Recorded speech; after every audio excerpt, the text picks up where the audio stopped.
اس کو کوئی نجات نہیں ملے گی۔ اور اللہ کے نبی صلی اللہ علیہ وسلم کی اس عمل سے یہ واضح ہو جاتا ہے کہ یہ کس قدر ایک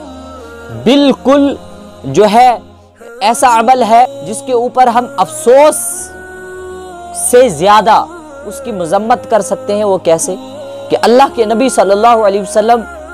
کے پاس جب کوئی ایسا جنازہ لایا جاتا کہ وہ خودکشی کر کے مرا ہوا ہوتا تھا تو اللہ کے نبی صلی اللہ علیہ وسلم بالکل اس جنازے سے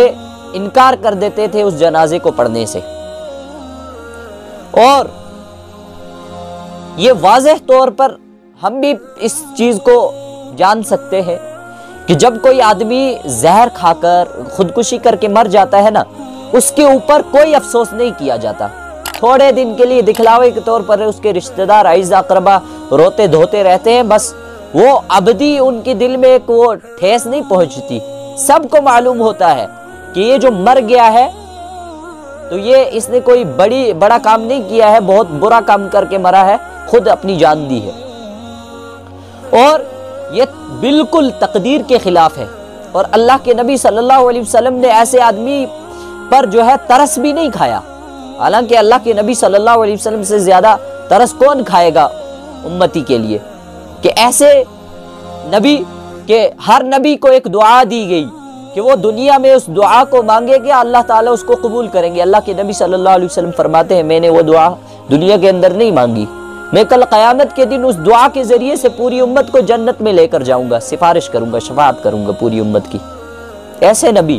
ایسے ترس کھانے والے نبی، اور وہ کیا کہ بالکل ترس نہیں کھایا ایسے آدمی پر جس نے خودکشی کی ہو۔ اور ہمیں بھی ترس نہیں کھانا چاہیے،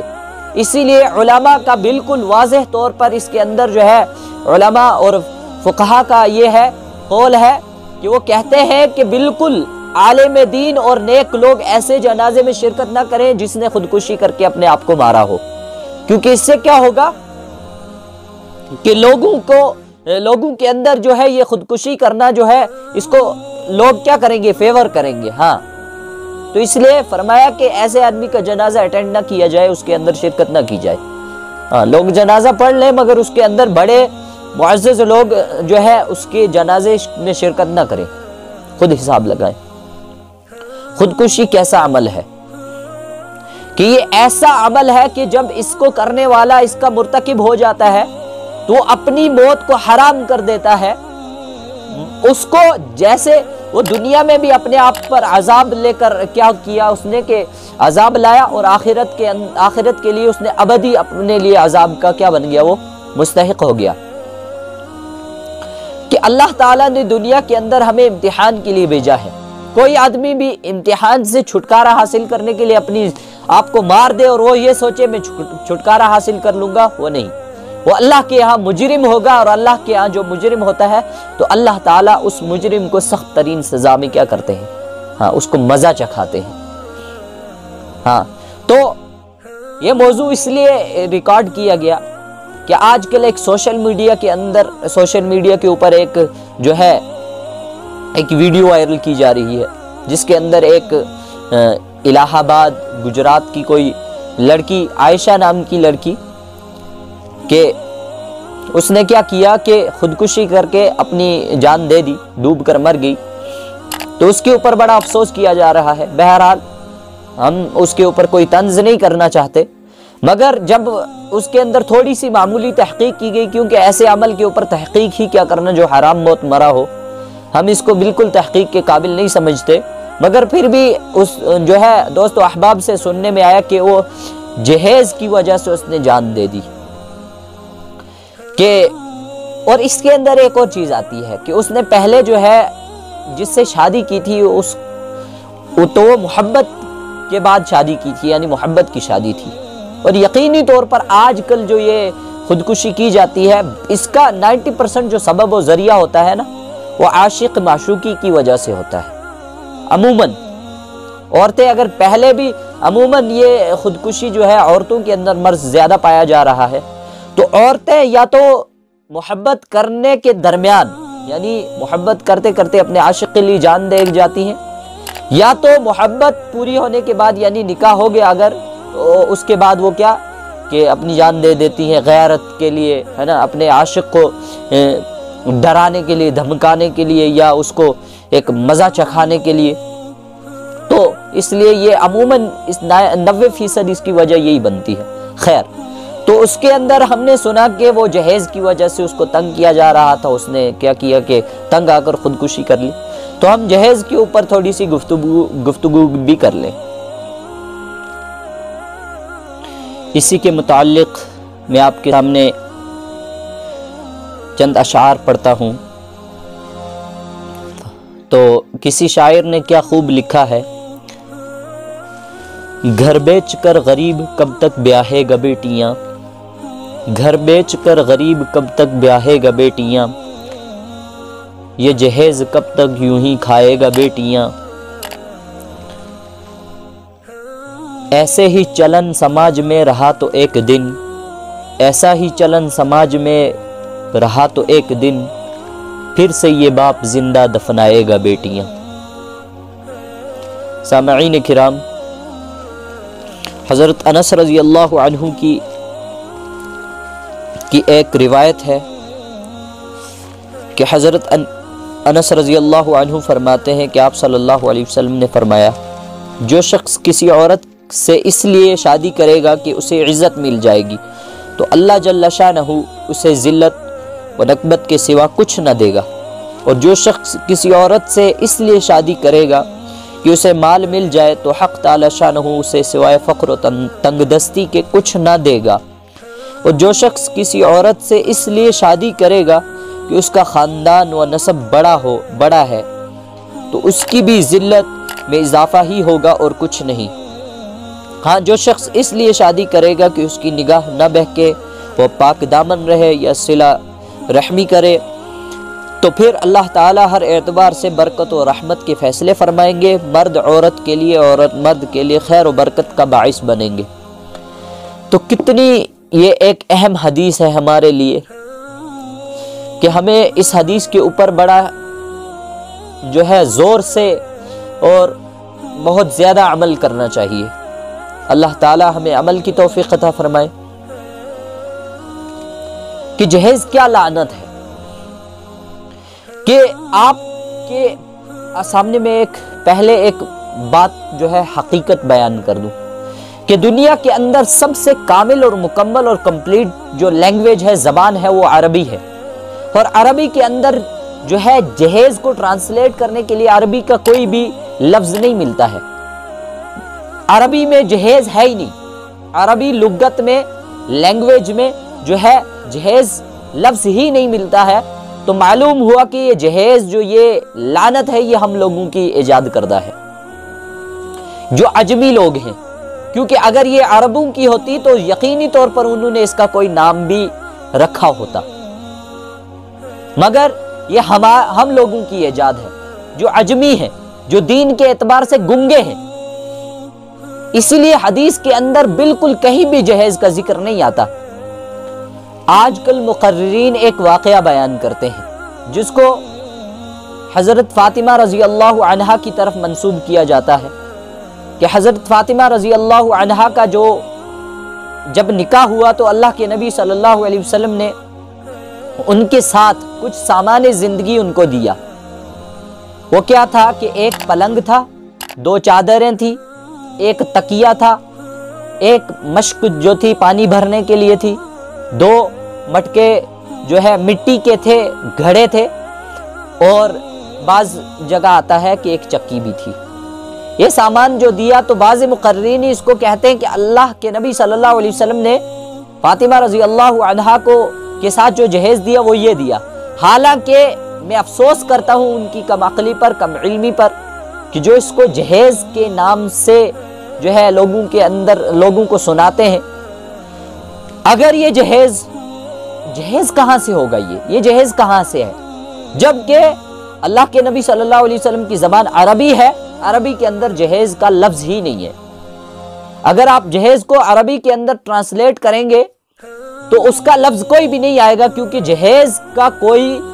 ہے ہی نہیں، ثبوت ہی نہیں ملتا ہے، حقیقت ہی نہیں ہے یہ ایک ایسی چیز ہے جو بالکل ہم نے خود گھڑی ہوئی ہے اپنے دماغوں اپنے عقلوں کے ذریعے سے. اسی وجہ سے اس کے اندر بہت ساری قباحتیں ہیں، بہت سارے نقصانات ہیں، اس کا کوئی فائدہ نہیں. اور عموماً آج کل امیر لوگ اپنے بیٹیوں کے ساتھ بڑے بڑے جو سامان زندگی دیتے ہیں، ان کو بڑے بڑے ٹرک گاڑیاں بھر بھر کے دی جاتی ہیں سامان، تو وہ اپنی غیرت دکھانے کے لیے دیتے ہیں کہ ہم اپنی بچی کو جو ہے بے یار و مددگار نہیں چھوڑ رہے. مگر ان کو یہ بھی پتہ نہیں ہوتا کہ اسی کی وجہ سے ان کی بچیوں کا حال کیا ہوتا ہے آگے جا کر، کہ وہ جو ہے سسرال والے ان بچیوں کے وہ ان کی لالچ اور بڑھتی ہے، وہ اس کے اندر نقص نکالتے ہیں، کمیاں نکالتے ہیں. یا پھر اس وجہ سے جو غریب لڑکیاں ہوتی ہیں وہ کیا ہوتی ہے، ان کے اندر ایک حرص پیدا ہوتی ہے، خواب وہ بنانے لگ جاتی ہے کہ میرا جب نکاح ہوگا کہ میرے ساتھ بھی ایسے ہی سامان بھیجا جائے گا. اور معاشرے میں یہ ایک مرض پھیلتا جا رہا ہے جس کی وجہ سے 90% گھروں کی تباہ حالی جو ہے اس کی بڑی وجہ جو ہے وہ یہی بنتی ہے. شادیوں کے اندر بیجا رسومات اور شادیوں کے اندر دیا گیا جہیز، اسی وجہ سے کروڑوں خاندان جو ہے اجڑے ہیں. بہت ساری بچیوں نے جو ہے اس کی وجہ سے خودکشیاں کی ہیں. سسرال والے ان کو تنگ کرتے ہیں کہ تم نے جہیز کم لایا، یا نقص نکالتے ہیں، یا اور لڑائیاں جھگڑے ہوتے ہیں اس کی وجہ سے. تو اسی وجہ سے وہ کیا ہوتا ہے کہ یا پھر بہت سارے ماں باپ زہر پی کر پورے کے پورے خاندان کو بچیوں سمیت زہر پی جاتے ہیں، خودکشی کر لیتے ہیں، جو ہے تباہ کر دیتے ہیں اپنے خاندان کو، کیونکہ وہ ادا نہیں کر پاتے. اسی کے متعلق آپ کے لیے 2 واقعے بیان کرتا ہوں. ایک واقعہ حضرت مفتی تقی عثمانی صاحب لکھتے ہیں کہ ملک شام سے ایک شیخ العرب آئے تھے ہمارے یہاں. وہ مہمانی کے طور پر ہمارے یہاں تھے، تو چونکہ ہم عجمی لوگ ہیں، ہم بڑا احترام کرتے ہیں عرب لوگوں کا. تو ایک صاحب آئے اور انہوں نے کہا، ایک عرب سے، اس عربی شیخ سے کہا کہ حضرت میرے لیے دعا کریں کہ میں بآسانی اپنی بچیوں کا نکاح کر سکوں. انہوں نے کہا بھائی یہ تو بہت خوش قسمتی کی بات ہے، آپ نکاح کریں گے. انہوں نے کہا خوش قسمتی، بس بدقسمتی ہے میری کہ میری 4 بچیاں ہیں. تو ان کو ایک تعجب محسوس ہوا، یہ کیا کہہ رہا ہے کہ میرے پاس اتنی مال و دولت نہیں ہے میں ان کا نکاح کر سکوں، بس آپ دعا کیجئے کہ وسعت ہو جائے. تو انہوں نے پوچھا، جب وضاحت پوچھی کہ کیا معاملہ ہے، تو انہوں نے پوچھا کہ آپ کے بچے ہیں یا بچیاں ہیں، لڑکے ہیں یا لڑکیاں ہیں. انہوں نے کہا لڑکیاں ہیں. تو کہا لڑکیوں کے نکاح کے لیے آپ اتنی وسعت کیوں ڈھونڈتے ہیں، وہاں کیا ضرورت پڑتا ہے آپ کو. تو جب انہوں نے سنایا تو وہ شیخ اپنا سر پکڑ کر بیٹھ گئے اور